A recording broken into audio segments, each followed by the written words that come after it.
Yes, sir. We back with another one, baby. HomeFLD podcast is in the building, man. It's y'all host Pitt, and we got a good episode today. It's not gonna be long. I'm gonna try to keep it a little short. I call it the weekend breakdown. You know, we got the weekend breakdown this week. And what the weekend breakdown gonna look like is I'm gonna try to touch on some topics that's been pretty prominent, you know, in the media lately. And I'm gonna kind of give my thoughts on it. You know what I'm saying? I'm no expert, you know, and you know I don't have 100% knowledge in it, but I got an opinion. I'm gonna go ahead and let my opinion be known. You did.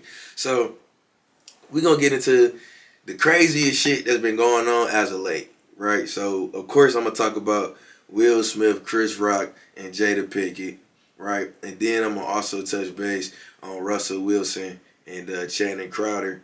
And I think the only thing I'm going to touch on today, but we ain't even going to waste no time. We're going to go ahead and get right into it. So, at the Oscars, not too long ago, Chris Rock was hosting, right? And usually when you're the host of an event like the Oscars and like the Grammys and stuff like that, you know, it's usually people, you know, who, you know, have experience hosting and, you know, are, you know, funny individuals and, you know, can ad-lib and things like that, right? So Chris Rock, you know, I think he was a great host. You know, I think him being the host was a great decision. You know, he's witty, you know, he got respect, got clout, you know what I'm saying, in his profession of being a comedian, you know, being in movies and stuff like that. So, you know, Chris Rock is a, you know, he good dude for the black community to host the Oscars, right? So as he's on the stage, you know, whatever he's about to present the next portion of the show, you know, he makes a joke at Jada Pinkett Smith talking about G.I. Jane 2, can't wait to see it.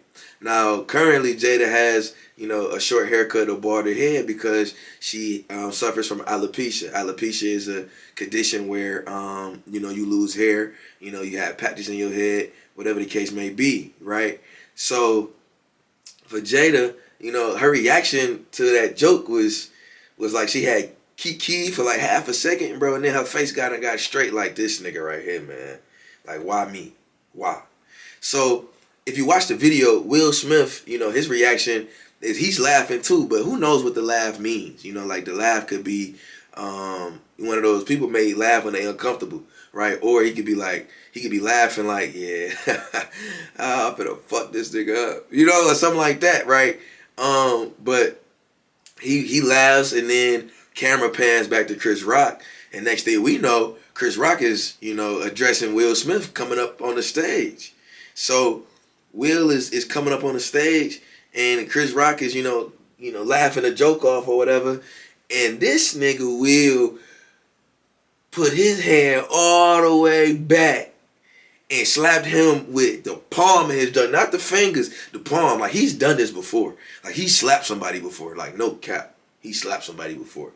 Because he for sure gave Chris Rock a sweet kiss to the cheek with that hand, G. And Chris Rock ate it like a G, and he kept it professional. You know what I'm saying? I don't know if I was in Chris Rock's position, you know, I don't know how I would have reacted. I think because I would have kept the bag in mind, you know, I wouldn't have reacted to a point where I would have, you know, messed up that bag, right? And the Oscars would have been like, yeah, Chris, whatever we had agreed upon, yeah, you no longer getting that because you sold it when you reacted to Will Smith smacking you. But as a man, like, how can you not want to react and turn up after getting, excuse my language, but getting bitch slapped in front of millions of people?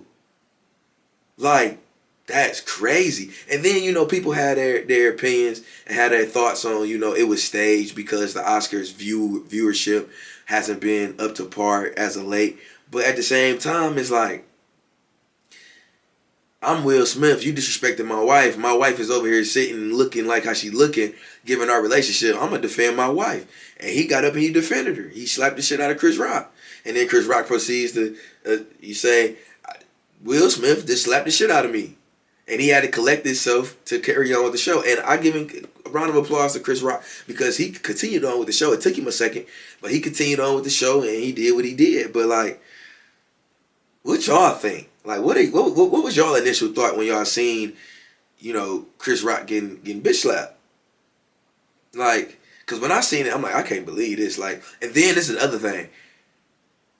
Will Smith won his first Grammy or I'm sorry, his first Oscar that night for his role playing Richard Williams and King Richard, the story of him and Serena and Venus, basically coming into their own in the sport of tennis, right? Great movie. If y'all haven't seen it, go watch it. Will Smith did an amazing job. But he wins his first Oscar, but him going up there and slapping Chris Rock kind of took away from that. It took away from that special moment. But he goes up for his speech after receiving his Oscar. He apologizes. He commends certain individuals in his corner that have uplifted him and gave him advice and gave him guidance and things and gave him things to think about in the moment. But he ruined his own moment. And I'm not mad at Will Smith by no means, because this is a prime example of the current relationship between black men and black women.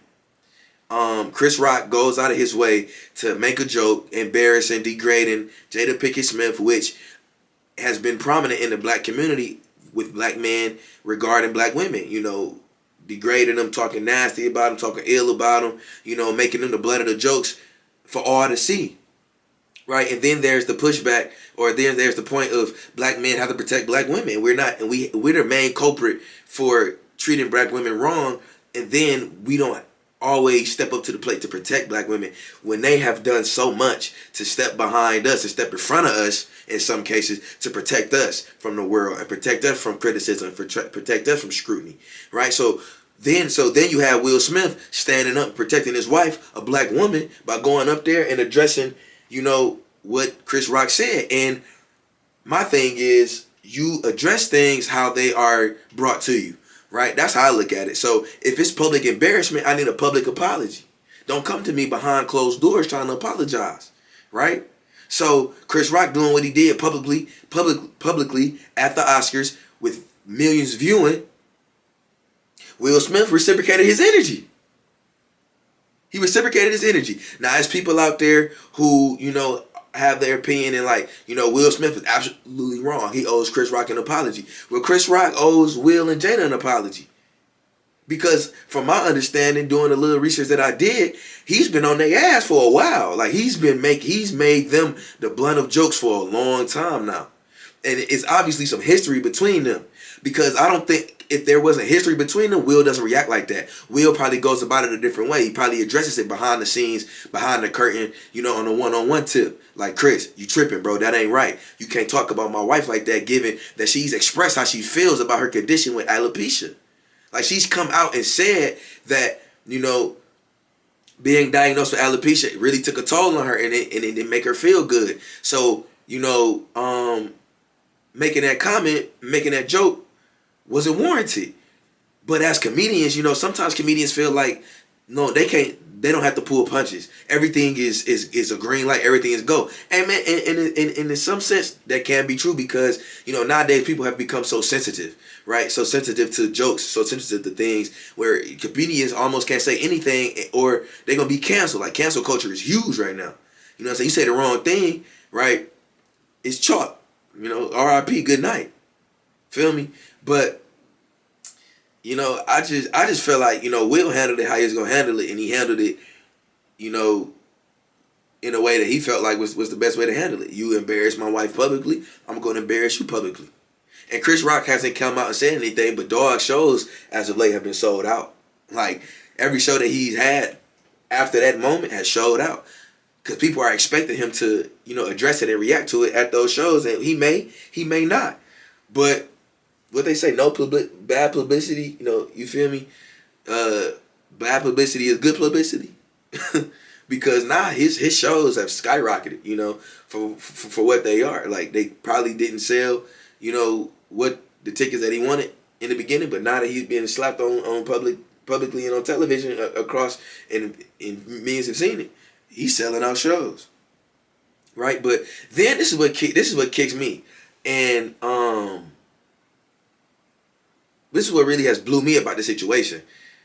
Jada then comes out days later, weeks later, after the event, and says that she wished that Will didn't react the way he did. She says that he overreacted, and she's not a woman who needs protection. Now, Jada, this man, you have been embarrassing this man for a long time. And he possibly have been embarrassing you before things been public about y'all marriage and how open it is too. But like, for you to come out and say that, it's truly disheartening to me and truly disheartening to Will and anybody else. Like, everybody that I've seen that has reposted it, has interacted with that content, has, like, you know, excuse my language again, but fuck you, Jada, because how can you not have your husband back, not have your man back after he just completely took the light away from his very special moment because he's acting and acting on your behalf. He's protecting you. He's honoring who you are in that moment. There's a thing where, you know, in a relationship, friends, right or wrong, I'm with you in public. I'm with you in the public eye. But behind closed doors and in private, we gonna correct what we gotta correct. And you left him hanging. How dare you? That's wrong. That's so wrong on so many levels. Like, first you come out on the Red Table Talk, your own platform, and you talk about the situation with entanglement with August Alsina. Then you bring Will on the show to talk about it with him, and that conversation don't go according to plan. And then in this day and age, because of the media, everybody has an opinion, whether it's warranted or not. Everybody has something to say, and that moment took him down a rabbit hole. And then for him to have a situation, Chris Rock make the joke about you, about your alopecia condition. He gets up on stage, he protects you and honors you, protect black women, and then you come out and don't have his back. You fucking wrong, bruh. You wrong on so many levels. Wipe hands with you, chalk you up, you done. Stick a fork in it, you done. That's so wrong, G. That's so not right. Like, if I was in that situation and my shorty, you feel me, didn't have my back, bro, the conversation we gonna have, it's not gonna be nice. It's not gonna be tasteful, and you probably gonna want a divorce. You probably, and listen, because you wrong on so many levels. You wrong on something. You supposed to have your spouse, your significant other, your partner's back, right or wrong in public. Y'all supposed to be joined at the hip in public. I got your back. But when we behind closed doors, we gonna correct what we gotta correct. And that's okay in that moment because of behind closed doors. It's in private. But we in public, so I'm gonna have your back. Like, that's so wrong, man. I feel for Will. I really do. I feel for him. But also at the same time, you put yourself in this situation too, brother. You're not innocent. You're not innocent at all, by no means. You put yourself in a situation. Like, but you know, that's their thing. That's them. You know, who am I? I'm just a dude with a podcast. You know, I press recording and start talking. You know, but like, yeah, I can't believe it. I can't believe it. Like, what are y'all thoughts? Like, comment, you know, on the under the post. Comment, man. Shoot me DMs, whatever y'all thoughts are, because I really want to know what y'all thought. Like, initially, what did y'all think? Because, you know, the memes is rolling, and the memes are hilarious. Like, I seen a meme where Jada's sitting, you know, in her Red Table Talk setting, and she was like, Will, I'm not impressed. Tupac would have shot him. Because if y'all know the relationship that she and Tupac had, y'all know it's deep. And y'all know that Will Smith could never live up to what Tupac was to her, to who Tupac was to her. He just never will. No pun intended. He never will. Like, because, you know, like, that relationship that they had was extremely intimate. And not even intimate in the sense of, you know, sexually. Like, their relationship was deeper than just the surface, what the surface showed. And even the surface for them was like, yo, y'all really like that. Y'all really like that. Like, I don't know, man. I was spent. And I'm tired of talking about the situation, but, you know, I had to address it. I had to talk about it. I just think that, you know, Will Smith handled it how he reciprocated the energy of Chris Rock. You know, Chris Rock was embarrassed, but now he finna get big bucks on this show because now they selling out. You know, bad publicity. You know, it's good publicity. Jada wrong for not having Will Smith back in that moment. You know, like, she was supposed to come out, if she was going to address it, she was supposed to come out and, you know, have his back. That's just how I look at it. You're supposed to have his back. Right, wrong, and different. You supposed to have his back because that's your partner. That's your man. For however long y'all been together, for whatever situation that y'all been in, however y'all marriage is established and how it move, you supposed to have that man back. Like, dog, that's, yeah, I don't know. But moving on to this Russell Wilson, Channing Crowder situation. So Channing Crowder is a host of a podcast called The Pivot. Channing Crowder, Fred Taylor, Ryan Clark. They were not Ryan Clark, but Fred Taylor and Channing Crowder were initially members of I Am Athlete podcast, and then with Brandon Marshall and Chad Ochocinco, and then they split off, because of business, right? They made business decisions and went their separate ways, and then they established The Pivot with Ryan Clark, which is arguably one of my favorite podcasts to listen to. They have great content, great guests, and it's just right up my alley. So if you're a fellas, if y'all interested in sports and stuff like that, and podcasting, listen to that, tap in The Pivot. So on a segment of the show, I forgot who the guest was, but Channing Crowder kind of makes a comment that Ciara leaves Future for a corny Russell Wilson, and the girls have been having their way with Channing Crowder because they've been on doggy bone neck for making that comment. Summer Walker comes out with an album, and on the album is a song called Ciara's Prayer. And if you know and have any knowledge of Ciara and Russell Wilson's relationship, they are very much devout Christians and people of faith. So they always put God first in their relationship, and they're not afraid, and they never skew away from showing that. So Ciara has expressed that she, after her relationship with Future, which was very toxic for her, she prayed for an individual that, could feed her spirit and give her all the things that she need without the extras, without the extra stress, without the extra toxicity, right? And I guess Russell Wilson was praying for the same thing, and whoopty bam, here they come. Ciara and Russell Wilson, and they are beautiful together. I love them. At the end of the day, I just want to be somebody Russell Wilson. I hope I am to somebody. They're Russell Wilson, because Ciara talks so highly about this man and what he provides for her and the love that he showers her with and the reassurance that he gives her and the faith that he has in their relationship. Like, if you want to talk about, people get so caught up in social media and wanting to, I want to be like this couple, I want to be like that couple. If you want to be like a certain couple, there it is right there. That's the blueprint. That's the status quo. Them two right there, Russell Wilson and Ciara. So on the episode, I'm gonna see if I can find the clip. On the episode, Channing Crowder makes his comment that how does Ciara leave a dude like Future, you know what I'm saying, for corny dude like Russell Wilson? And in my sense, I think I get what he's saying. He's basically saying, like, Future is this musician, this artist, he got all this clout, he's very popular amongst the toxic and non-toxic community. His music fire, people listen to him. He's been doing it for a while, and he's just the dude. He's like the it factor, I guess. He has the it factor when it comes to, dealing with women.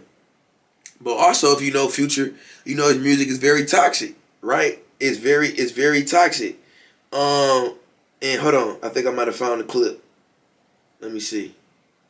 No, I didn't. Whatever. So he makes that comment. Like, how you Ciara, how you leave Future for Russell Wilson? This dude's corny. Like, on his draft day, he had us a picture. If you look at the picture, Russell Wilson draft day, there's a picture with him sitting with his family, and then he got this big mouth white girl that's just, turned up. And at the moment, that was his partner. You know what I'm saying? Big mouth white girl who is, ecstatic about him being drafted, right? This is who Russell Wilson was, right? Eventually, he drops her, and then he comes out and he says that he prays for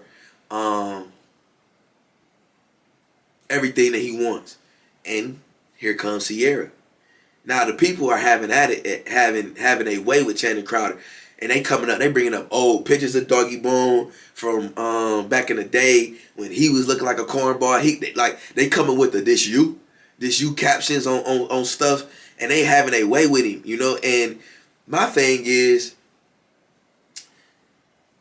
Russell Wilson ain't losing, and Sierra ain't losing. Russell Wilson is a multi-million-dollar NFL quarterback who just signed a great grand deal with the Denver Broncos. He making big pay, and Sierra is who Sierra is, and they have their children.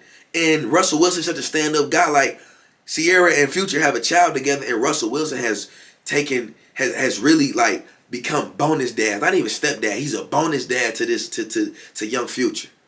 Like, he's almost, I don't want to say it, but he almost, because you know I don't know what type of father Future is, but if you ask me, the way Russell Wilson has stepped into that role, man, he's been a greater father than Future has. But I don't know what type of dad Future is, and I'm not gonna get into that.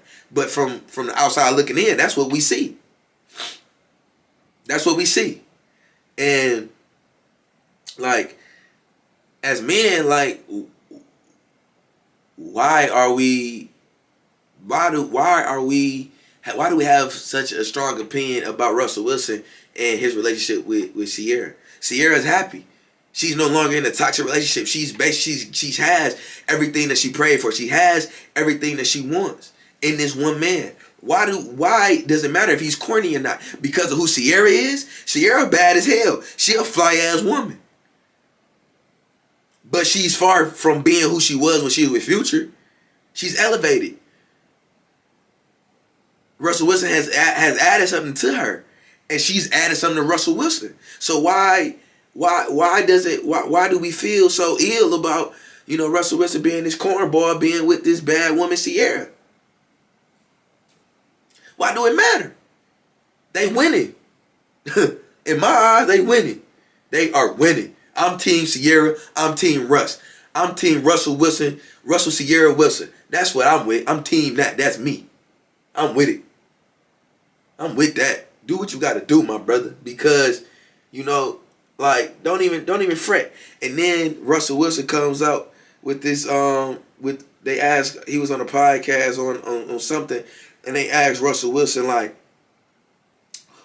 what did you say to bad Sierra? And he goes, I think I can remember it. He goes and said they were sitting at a bar, you know, chopping it up, and he had his wallet on the table because, you know, he's a gentleman. He gonna take care of that. So he has his wallet on the table, and Sierra like, damn, what is that? Oh, he said, oh, it's my wallet, and y'all, like, his wallet is torn, you know, it's jacked up, he throw it away, get a new one. That's the shape, the kind of condition that it's in. And Sierra commented on it, and he said something like, see, she like, you losing with that wallet. You know, you need something new. He said, listen, baby, with me, you ain't never losing. I said, ooh, I know that right, brother. I know that right. You better let her know, man. You better let her know. He said, well, you with me, baby, you ain't never losing. Never. And because the condition that this wallet in, it show consistency. And that's what you're going to get out of me every day. You're going to get consistency. You're going to get the same me every day. I'm going to do my best to make that happen for you. So you ain't got to wake up and wonder, okay, who I'm getting today. You getting me, baby. You getting me every day. Consistency. Right? And that's what I can provide for you. And I said, you know what, Russ? You got me, brother. Come on, man. You got me. I'm Team you. You sold me. I'm sold. I bought it. And she bought it too, because they married. They got children. They moisturize. They you know, they living their life, and they not worried about no Channing Crowder. And I love Channing Crowder, but he a dickhead, man. If you listen to the Pivot, the podcast, like, Channing's the dickhead of the show. He provides the entertainment. Oh my God, can this guy shut up? That's, you know, but I love him. You need an individual like that for those type of things, and you know, somebody got to say the controversial thing, and he says the controversial thing, and it works for them. But I'm Team Russ, I'm Team Sierra, and I'm here for it. If Russell Wilson is being corny, then damn it, I'm on the cob. You hear me? I'm trying to be on the cob. You did? That's me. But that's the content for today. I just had to address that real quick, man. Bring them points up. because it's so much going on out here. But that's another episode of HomeFLD podcast, man. I hope y'all enjoyed this weekend breakdown. I'm gonna try to start incorporating these in my uploads or whatever, man. Let me know what topics y'all want. Send them to me, baby, because I'm gonna address them. I'm gonna talk about them. I'm gonna give my opinion. I want y'all opinion too. So interact, man. Go ahead, like, comment, and subscribe on YouTube at HomeFLD Media, baby. Tell a friend to tell a friend. Go ahead and share on Apple and Spotify at HomeFLD the podcast. Follow me on Instagram, HomeFLD.OTL, PITT.OTL on Instagram, and then Twitter, PITT_OTL, baby. That's HomeFLD the podcast. That's another one. We'll catch y'all in the next one, baby, in a minute.